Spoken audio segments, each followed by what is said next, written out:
Let's go live to the opposition leader, Peter Dutton. He's speaking in Sydney and in the wake of legislation details released on definitive detention. On the National Cabinet agenda, because our Premiers and our Prime Minister, I think, are strongest when they're speaking with one voice to condemn anti-Semitism, and the fact is that that is the opportunity to do it, to send that clear message, and I'd call on the Prime Minister to list this issue because of its national significance and because of the threat and the fear that Jewish people are living under at the moment. It should be on the agenda on Wednesday, and I hope the Prime Minister can take up that offer.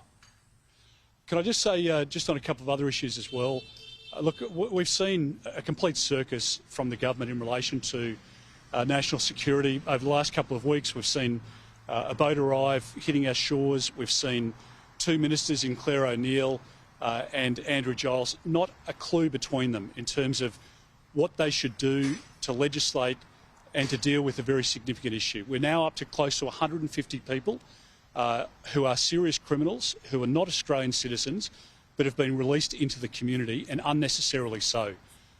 The fact is that the Minister, when he conceded the point to the High Court that NZYQ couldn't be repatriated back to his country of origin or to a third country, when he conceded that point, he left the High Court with no other choice. But the government hadn't been preparing for the loss, which was obviously inevitable. They hadn't been drafting legislation to deal with this threat. They'd done nothing. They were clueless. Last Monday in Parliament House, we had a briefing at 8 o'clock. We were told then that the two bills on migration and citizenship needed to pass the Parliament by midnight that night, without fail. When we asked the questions about the urgency, when we saw the inadequacies in the bills, they were pulled.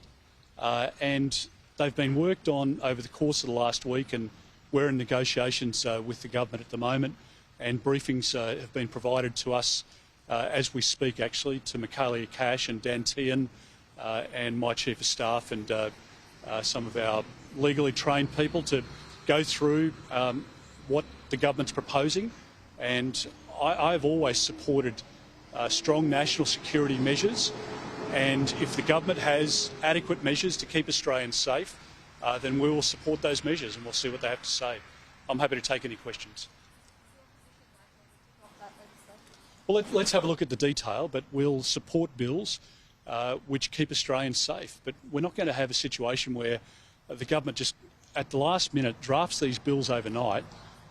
There's always an inadequacy. They don't have the desire to think outside of the box when it comes to keeping Australians safe, and we'll support bills that are going to keep Australians safe.